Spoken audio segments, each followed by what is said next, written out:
10 मई मंगलवार दिन भर में स्वागत है आपका। मैं हूं फैसल मोहम्मद अली। श्रीलंका में गुस्साई भीड़ ने प्रधानमंत्री और मंत्रियों के घरों को लगाई आग। महिंदा राजपक्षे को भारी सुरक्षा में अज्ञात जगह ले जाया गया। As you can see, scenes are extremely tense here. This is outside the Prime Minister Mahinda Rajapaksa's Punjab police intelligence मुख्यालय हमले का मामला जानेंगे। क्या होता है RDX और TNT। सरकारी आंकड़ों के अनुसार मुस्लिम समुदाय में तेजी से गिर रहा है प्रजनन दर। पिछले 2 डेकेड में, स्पेशली लास्ट डेकेड में, NFHS के अलावा हमारे जो सेंसस के आंकड़े हैं वो बता रहे हैं कि भारी गिरावट है मुस्लिम ग्रोथ रेट में। और नहीं रहे प्रसिद्ध संतूर वादक शिव कुमार शर्मा।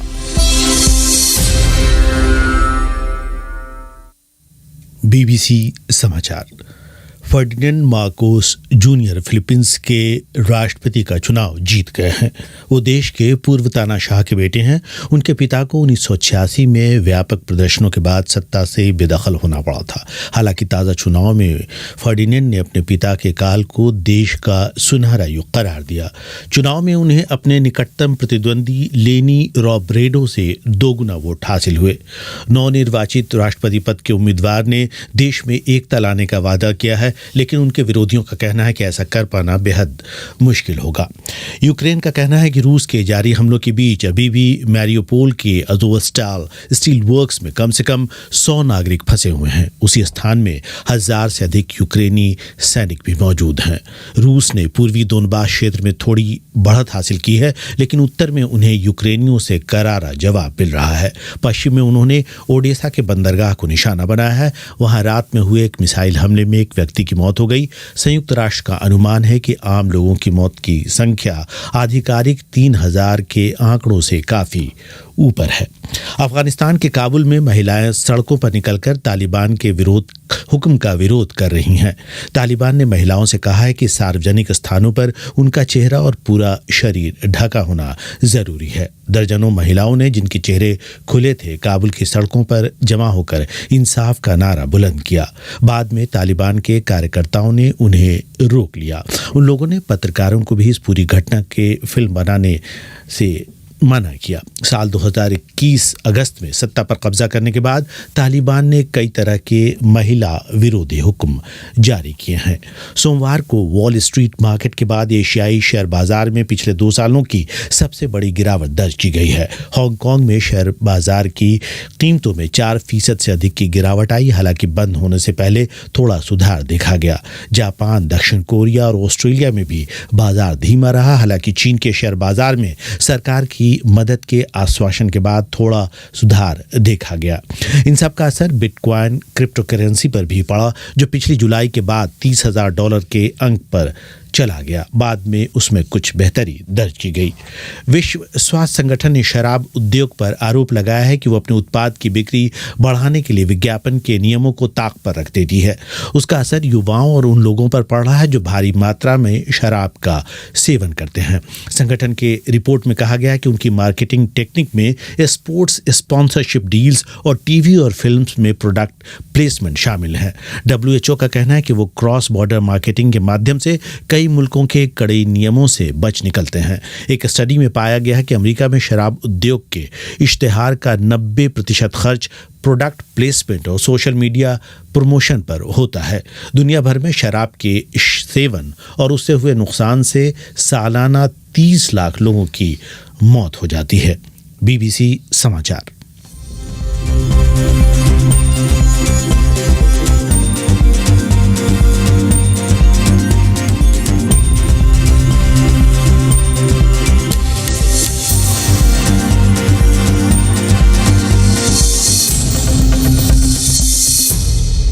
इस वक्त हमारे स्टूडियो की घड़ी में 7:34 हुआ चाहता है। BBC हिंदी रेडियो के डिजिटल बुलेटिन के साथ मैं हूं फैसल मोहम्मद अली। नमस्कार।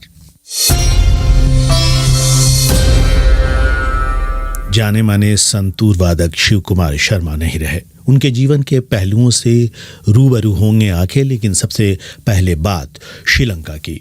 महीने भर से जारी प्रदर्शनों के बाद प्रधानमंत्री महिंदा राजपक्षे का इस्तीफा भले ही हो गया हो, लेकिन उसकी खबर आम होने से पहले ही कल से ही श्रीलंका में हिंसा का दौर शुरू हो गया है। हिंसा अब भी जारी है। कई मंत्रियों और अधिकारियों के घरों को गुस्साए प्रदर्शनकारियों ने आग के हवाले कर दिया है। प्रधानमंत्री का पैतृक घर भी इसमें शामिल है। भीड़ ने उनके घर को चारों तरफ से घेर लिया, जिसके बाद उन्हें वहां से पुलिस सुरक्षा में निकालना पड़ा। अब राष्ट्रपति और उनके भाई गोताबाया राजपक्षे की भी त्यागपत्र की मांग उठ रही है। 7 लोगों की अब तक मौत हो चुकी है, 200 घायल हैं और बुधवार तक के लिए यानी कल तक के लिए देश में कर्फ्यू लागू कर दिया गया है।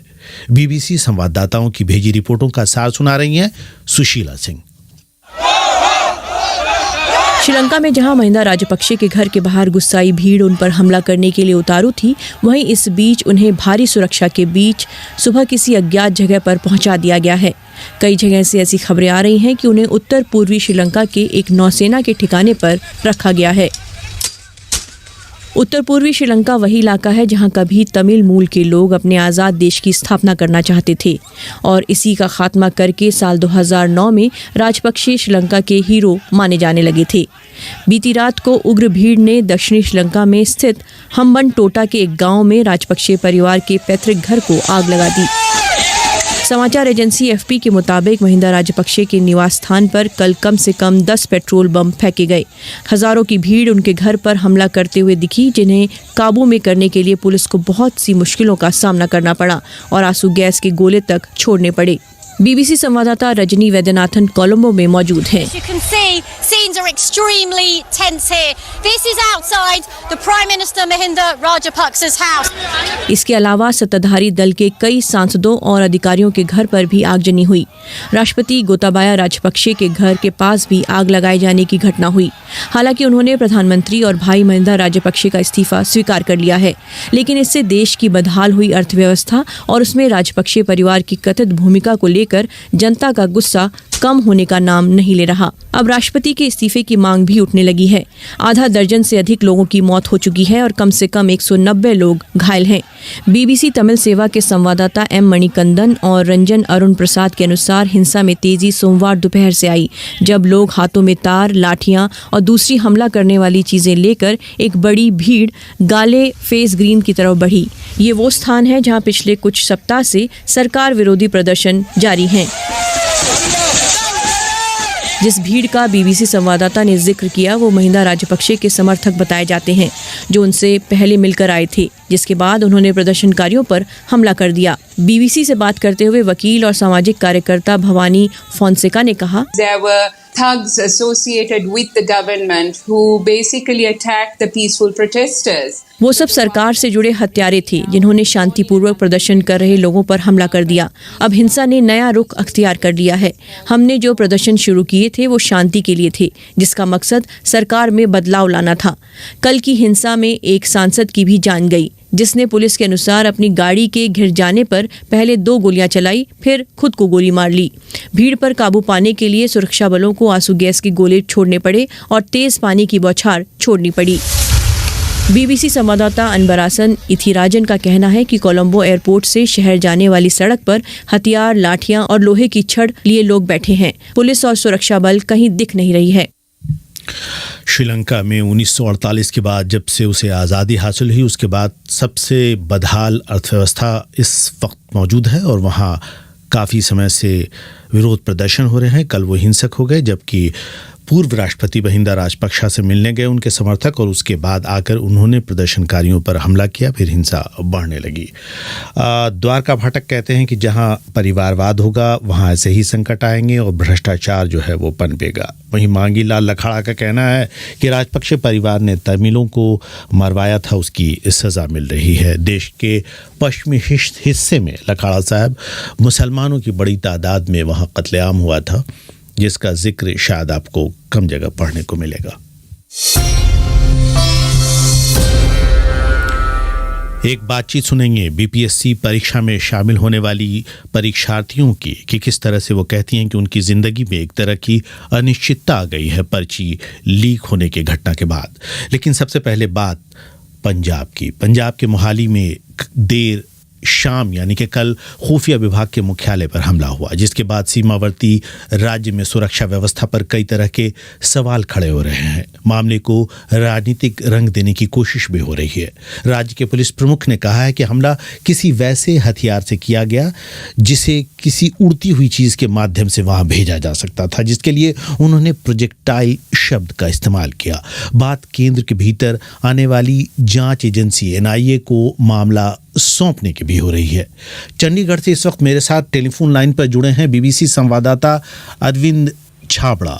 अरविंद, या बताइए कि क्या गिरफ्तारी हुई इस मामले में या किसी गिरोह या संगठन की अब तक पहचान हो पाई है? जी देखिए, अभी तक गिरफ्तार तो नहीं हुई, लेकिन इन्होंने जो पुलिस के DGP ने थोड़ी देर पहले मीडिया से बात की थी, उनका ये कहना है कि वो उनको कुछ इम्पोर्टेंट लीड्स मिले हैं इस मामले में और जल्दी इस मामले को जो केस है इसको क्रैक कर दिया जाएगा।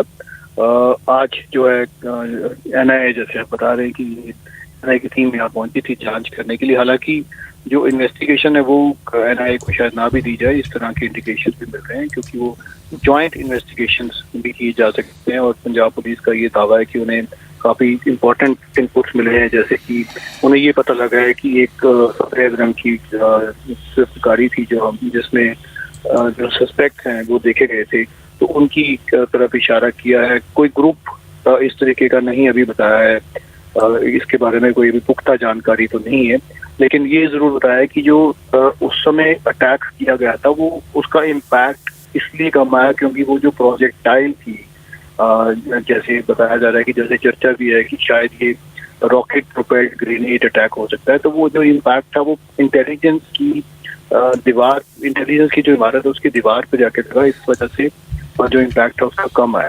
मैं आपको बता दूं कि ये पंजाब जो है उन चुनिंदा राज्यों में से है भारत में जहाँ पे इंडिपेंडेंट स्वतंत्र इंटेलिजेंस हेडक्वार्टर्स की अलग बिल्डिंग, अलग ऑफिसेज, अलग हेडक्वार्टर्स हैं।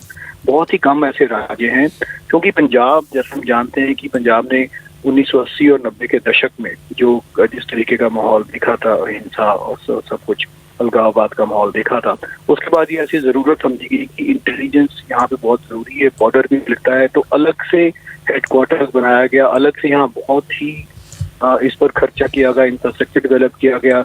लेकिन उसी जो इंटेलिजेंस है जिनका काम ये होता है कि किसी भी इस तरीके के कोई अटैक की संभावना को रोकना, उसके बारे में इनपुट गैदर करके स्टेट पुलिस और नेशनल पुलिस एजेंसीज को देना, ताकि ऐसे स्टेप्स कदम उठाए जा सकें कि इस तरीके का अटैक ना हो। उसी के नाक के नीचे, उसी इंटेलिजेंस हेडक्वार्टर में इस तरीके का हमला हो जाना एक जाहिर तौर पर एक ना केवल पंजाब पुलिस का उससे मनोबल गिरा है, बल्कि एक सीधी चुनौती पेश की है पंजाब पुलिस को। और DGP से ये सवाल किया भी गया और DGP ने माना भी है, पंजाब के महानिदेशक जो है BK भावना, की ये एक बहुत ही बड़ी चुनौती थी। बहुत बहुत शुक्रिया पूरी जानकारी के लिए अरविंद छाबड़ा। कल रात चंडीगढ़ से सटे मोहाली की घटना पंजाब में पहली नहीं थी। हमने हाल की ऐसी घटनाओं के बारे में बात की सरबजीत धालीवाल से। कुछ दिन पहले करनाल से 4 नौजवानों को गिरफ्तार किया गया था, जिनके पास से कुछ असला भी था और कहा यह जा रहा था कि उनकी निशानदेही के ऊपर उसी दिन पंजाब के तरन तारण में, जो कि बिल्कुल बॉर्डर एरिया है, पाकिस्तान से सटा हुआ है, वहां से कुछ एम्यूनेशन जो है वो बरामद किया गया है। इसके अलावा कुछ लोगों को अरेस्ट भी किया गया है जो पंजाब पुलिस की तरफ से। तो ये लगातार इस तरह की बातें आ रही थी, पर जो गैंगस्टर कल्चर है पंजाब में वो काफी बड़ा है। पंजाब बॉर्डर एरिया, चरमपंथी थे वो काफी पंजाब में सरगर्म रहे हैं। हालांकि ऐसी अभी कोई बात नहीं है, पर इस घटना ने एक तरह से कानून व्यवस्था के ऊपर फिर से जो है सवाल उठा दिए हैं। सरबजीत, ये बताइए, जैसा आपने खुद कहा कि 16 मार्च को सरकार बनी है आम आदमी पार्टी की, भगवंत मान की सरकार, उसके बाद ही वहाँ कानून व्यवस्था को लेकर सिर्फ इसी तरह के मामले नहीं, दूसरे मामलों पर भी सवाल उठ रहे हैं। जी बिल्कुल फैसल साहब, आपको याद होगा कि जो है 23 दिसंबर जो है 2021 को जो है जब चरणजीत सिंह चन्नी की अगुवाई में सरकार थी, आपको याद होगा लुधियाना के कोर्ट कॉम्प्लेक्स में एक धमाका हुआ था। उस धमाके में एक व्यक्ति की मौत हुई थी और 5 लोग जख्मी हुए थे। हालांकि वो जो व्यक्ति मारा गया था वो पंजाब पुलिस का में कर्मचारी था और हालांकि उसको सस्पेंड कर रखा था ड्रग्स मामले में को लेकर। और उससे पहले अगर हम 2018 की बात करें तो तब भी ग्रेनेड से हमला किया गया था। तो ये जो घटनाएं हैं, ये घटनाएं ये नहीं कि आम आदमी पार्टी की सरकार में हुई है, पहले भी होती रही है, पर क्योंकि सरकार नहीं है और क्योंकि इसीलिए जो गैंगस्टर हैं उसकी घटनाएं लगातार बढ़ती जा रही हैं, लूटखोह की वारदातें बढ़ी हैं। मुख्यमंत्री ने जो है एक गैंगस्टर को लेकर एक एंटी टास्क फोर्स बना दी है। दिलचस्प बात यह है कि कल जब ये हमला हुआ है, जो खुफिया विभाग का हेडक्वार्टर है उसको टारगेट किया गया, उससे पहले सुबह 10 बजे पंजाब के तमाम जो पुलिस अधिकारी हैं उनके साथ मुख्यमंत्री की बैठक होती है और उसमें कहा जाता है कि आप जो है कानून व्यवस्था को और मजबूत बनाइए। चंडीगढ़ से बीबीसी संवाददाता सरबजीत धालीवाल। पंजाब के मोहाली में जो हमला हुआ है उसके बारे में हुकूमत का कहना है कि उसके लिए आरपीजी का इस्तेमाल किया गया। इस सिलसिले में टीएनटी का भी नाम लिया जा रहा है। मैंने थोड़ी देर पहले बात की रक्षा क्षेत्र की जानी मानी पत्रिका जींस डिफेंस वीकली के संवाददाता राहुल बेदी से और गुजारिश की कि वो आरपीजी और टीएनटी क्या है, इसे आसान शब्दों में हमारे श्रोताओं को बताएं। ये आरपीजी जो होती है वो रॉकेट प्रोपेल ग्रेनेड होता है। उसकी रेंज लगभग 500 से 700 मीटर के बीच में होती है और वो ग्रेनेड के ऊपर एक पंख से लगे होते हैं, फिन्स जिसको बोलते हैं, और उसको वो गाइड करते हैं मोटर के साथ। और ये टैंक और आर्मर्ड पर्सनल कैरियर को अटैक करने के लिए बनाया गया है।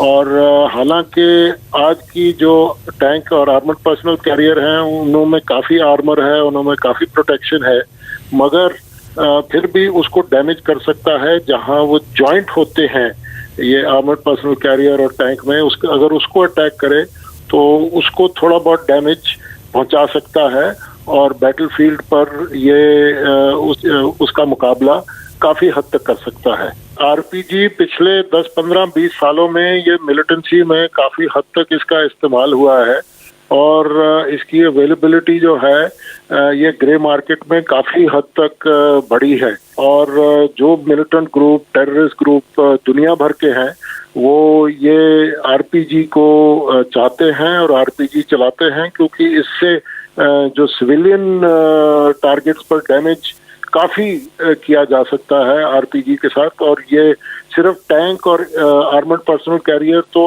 आर्मी की यूसेज है, मगर इसको अगर सिविलियन एरिया में यूज किया जाए तो ये काफी हद तक तबाही मचा सकता है। जो टीएनटी होती है वो तो एक एक्सप्लोसिव होता है, एक बारूद होता है। डिपेंड करता है कि वो प्लास्टिक है तो और भी खतरनाक होता है। और उस पर एक फ्यूज लगता है और वो फ्यूज को डेटोनेट, उसको एक्सप्लोड कराया जाता है। और वो डिपेंड करता है आप कहाँ रखते हैं। अगर आप किसी क्रूशल एरिया में रखें और उसका बारूद वहां फटे तो काफी नुकसान हो सकता है। राहुल बेदी रक्षा विशेषज्ञ और जींस डिफेंस वीकली के संवाददाता बता रहे थे कि टीएनटी क्या होता है और आरपीजी के बारे में उन्होंने व्याख्या की।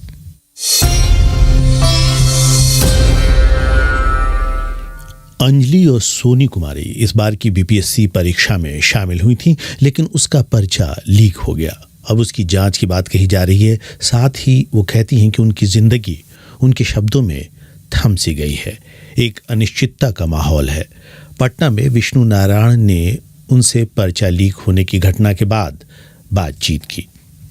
तो सबसे बड़ा धक्का मुझे इस बात का लगा पेपर लीक के कारण कि मेरे नज़र में इसका जो इमेज बनता है, इसकी प्रतिष्ठा का जो इमेज बनता है, जो नौकरी मिल रही है उसका जो इमेज बनता है, कहीं ना कहीं मेरे मन में इस पे सवाल उठ जाता है कि क्या मैं अपनी विश्वसनीयता को लगातार बनाए रख सकती हूँ इस आयोग पे। ये सबसे बड़ी मेरे लिए चुनौती की बात हो जाती है। और मेरे लिए सबसे ज़्यादा, सबसे अधिक हतोत्साहित करने की बात यही है कि मैं अब विश्वास नहीं कर पा रही कि मैं अपनी मेधा के दम पर, अपने परिस्थितियों के होते हुए भी इसको पास कर पाऊँगी या नहीं कर पाऊँगी।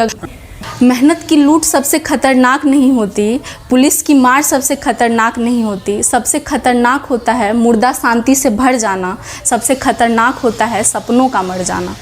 तो मुझे ये लगता है कि ये कविता बताती है कि व्यक्ति में जब वो किसी चीज़ के प्रति उत्साह, संवेदनशीलता मर जाती है, उस दिन वो व्यक्ति, वो इंसान पूरी तरह से ख़त्म हो जाता है।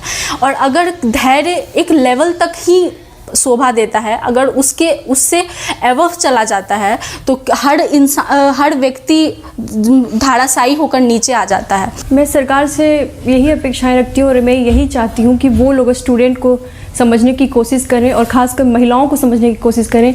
महिलाओं के ऊपर शादी का भी प्रेशर होता है और वो घर में काम भी करती है, उसके बावजूद वो बीपीएससी का तैयारी करती है, यूपीएससी का तैयारी करती है। उसका सपना होता है कि वो प्रशासनिक अधिकारी में जाकर समाज की सेवा करेगी और अपनी तरह जो लड़कियां हैं उन लोग का प्रतिनिधित्व करेंगी। और कहीं ना कहीं जब ये सब सामने आता है तो कहीं ना कहीं टूट जाती हूँ। मैंने 7th क्लास से देखा है कि उस क्लास से ही मेरे क्लास में 4 या 5 लड़की की शादी हो गई रहती थी और उन लोगों के साथ बहुत ही अलग और बहुत ही ख़राब व्यवहार किया जाता था टीचर्स के माध्यम से भी या मैंने उन लोगों से भी बात किया। तो मुझे कहीं ना कहीं ये हमेशा लगता था कि इन सब चीज़ों में बदलाव के लिए जो रास्ता होना चाहिए वो इस सिविल सर्विस के माध्यम से ही जा सकता है। जब मैं बीपीएससी का एग्ज़ाम देकर आई थी तो मुझे याद है मम्मी ने पूछा था कि कैसा गया, क्या इस बार हो जाएगा। तो मैं बोली कि पता नहीं हो जाएगा या नहीं, लेकिन अच्छा गया, जो मेरा कर्म है वो मैंने किया है और अब मैं मेंस का तैयारी करूँगी। लेकिन जब पेपर लीक का खबर आया तो फिर मुझे लगा कि फिर से आपको तैयारी में जुट जाना है। ये थी बीपीएससी की परीक्षा में शामिल होने वाली 2 महिलाएं। हम 5 हमारे 25, ये नारा एक ख़ास राजनीतिक विचारधारा से जुड़े लोग बार बार दोहराते रहते हैं और एक बड़ा वर्ग इस पर यकीन भी करता है। लेकिन 2 दिनों पहले आए एक सरकारी आंकड़े में ये बात सामने आई है कि देश में सभी समुदायों के भीतर प्रजनन दर में कमी आ रही है और मुसलमानों के बीच इसमें सबसे तेज़ी से कमी आ रही है। प्रजनन दर यानी अपने जीवन काल में एक महिला जितने बच्चों को जन्म देती है। हाल में आए नेशनल फैमिली हेल्थ सर्वे के आंकड़ों के अनुसार साल 2015 और 16 के सर्वेक्षण और ताज़ा सर्वे के बीच मुसलमान औरतों के प्रजनन दर में 9.9% की गिरावट दर्ज की गई।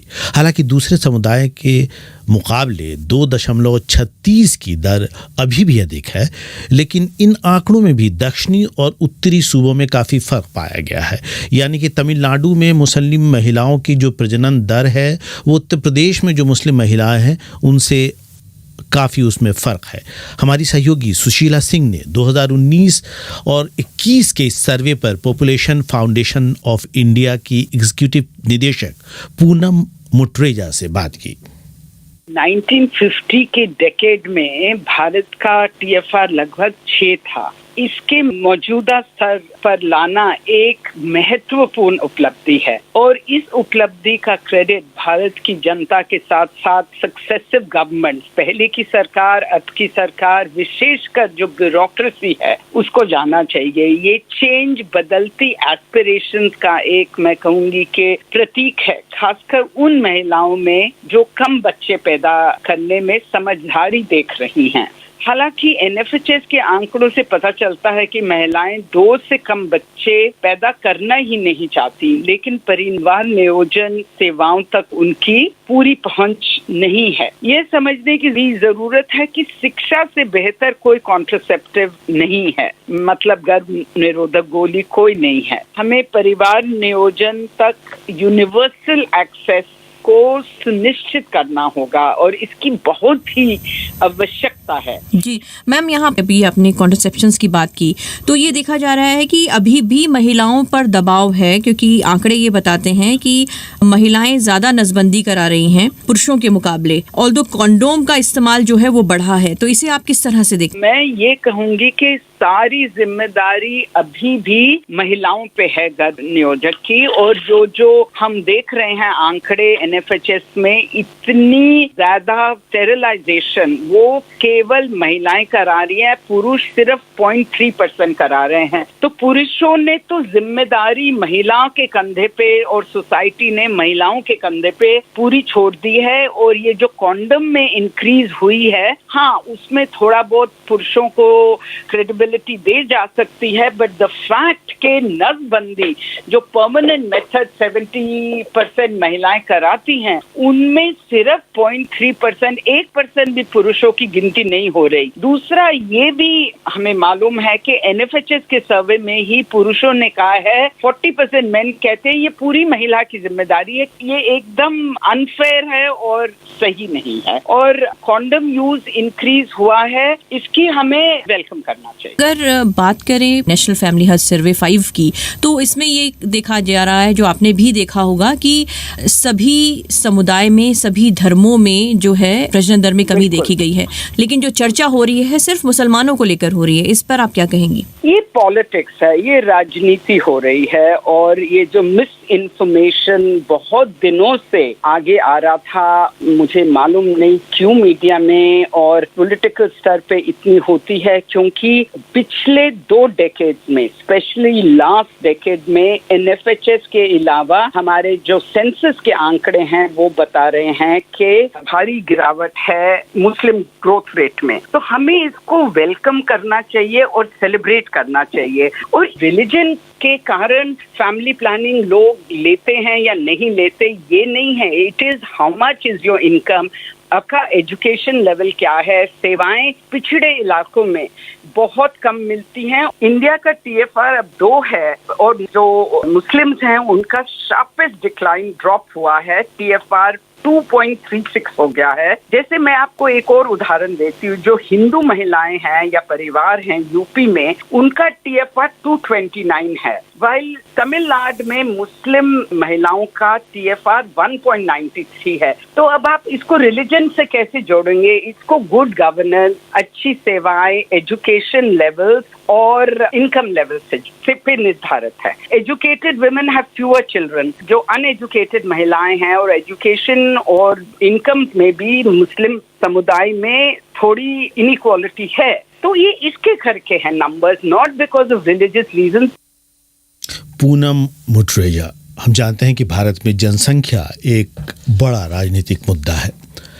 भारत के जाने माने संतूर वादक शिव कुमार शर्मा नहीं रहे। वो 84 साल के थे। पंडित शिव कुमार शर्मा के बारे में कहा जाता है कि उन्होंने खालिस कश्मीरी इस वाद्य यंत्र को दुनिया के संगीत में खास मुकाम दिलाने में बहुत अहम भूमिका निभाई। शिव कुमार शर्मा के संगीत और जीवनी के बारे में सुने अंजुम शर्मा से।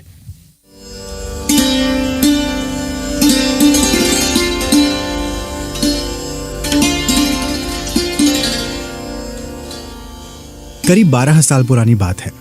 पंडित शिव कुमार शर्मा का दिल्ली विश्वविद्यालय में एक कार्यक्रम था। युवाओं के बीच संतूर को लेकर दिलचस्पी भले कम हो, लेकिन उन दिनों अच्छी तादाद में छात्र उन्हें सुनने आए थे। कई उनकी लेगेसी महसूस करना चाहते थे, तो कई उस अखरोट की लकड़ी की छड़ों को देखने आए थे, जिसे संतूर के तारों पर रखते ही वातावरण में नया आवर्तन भर जाता है। चूंकि उनका वास्ता जम्मू कश्मीर से रहा, इसलिए उन्हें डोगरी में बात करना पसंद था। कार्यक्रम से पहले जब पंडित शिव कुमार शर्मा संतूर के बारे में बता रहे थे, तो एक जम्मू की छात्रा ने डोगरी में पूछा कि इस लकड़ी को क्या कहते हैं। पंडित जी हल्का सा मुस्कुराए और उन छोटी छोटी लकड़ियों को उठाते हुए पहले डोगरी में बोले, फिर हिंदी में समझाया कि इसे कलम कहते हैं, जिसे अखरोट या शीशम की लकड़ी से बनाया जाता है। उन्होंने बताया कि संतूर दुनिया का एकमात्र ऐसा तार वाला साज है जिसे इस कलम से ही बजाया जा सकता है। प्रसिद्ध शास्त्रीय गायक पंडित मधुप मुदगल ने BBC से बातचीत में कहा, उस्ताद जाकिर हुसैन जी ने बोला था, शिव जी के जो लय पे जो कमांड, उनका अतुलनीय कमांड भी था। ऐसा नॉर्मल नहीं देखा जाता। शास्त्रीय संगीत में तो वो विश्वविख्यात थे ही, पर फिल्म संगीत में भी उनका बड़ा योगदान रहा है। केवल संतूर में ही नहीं, तबले में भी पारंगत थे। बड़ी फेमस फिल्म है गाइड, उसमें उन्होंने तबला भी बजाया है पूरे गाने। पंडित शिव कुमार शर्मा ने 5 साल की उम्र में पहले गायन सीखा, फिर तबला, और अपने पिता के कहने पर उन्होंने संतूर की तरफ रुख किया। उनके पिता पंडित उमादत्त शर्मा बनारस घराने के बड़े गायक थे। चूंकि शिव कुमार शर्मा गाना जानते थे, तबला जानते थे, इसलिए उनके लिए संतूर सीखना ज्यादा मुश्किल नहीं था।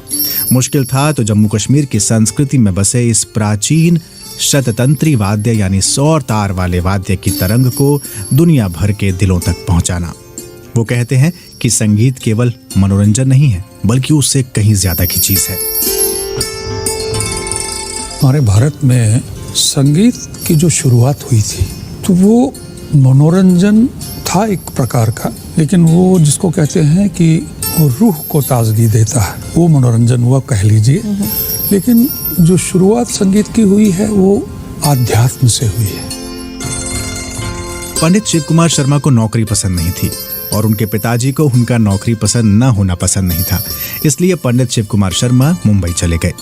प्रसिद्ध बांसुरी वादक हरि प्रसाद चौरसिया के साथ उनके फिल्मी सफर की शुरुआत हुई और शिवहरि नाम की एक जोड़ी बनी जिसने सिलसिला, लम्हे जैसी सुपरहिट फिल्मों का संगीत दिया।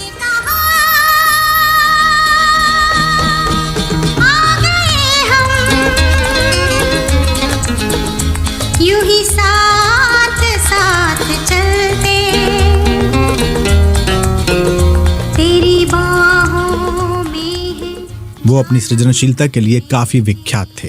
प्रसिद्ध मोहन वीणा वादक विश्व मोहन भट्ट शिव कुमार शर्मा के निधन पर उन्हें याद करते हुए कहते हैं, 3 ताल में झपता, 3 ताल में रूपक, 3 ताल में एक ताल, कौन सी ऐसी ताल नहीं थी जो 3 ताल में सारी उन्होंने बता दी। इतनी मुश्किल लयकारी शायद ही कोई कलाकार सोच भी सकता था। घाटी से उठती तरंगों को दुनिया के हर कोने तक पहुंचाने का जो काम शिव कुमार शर्मा ने किया उसका दूसरा पर्याय नहीं मिलता।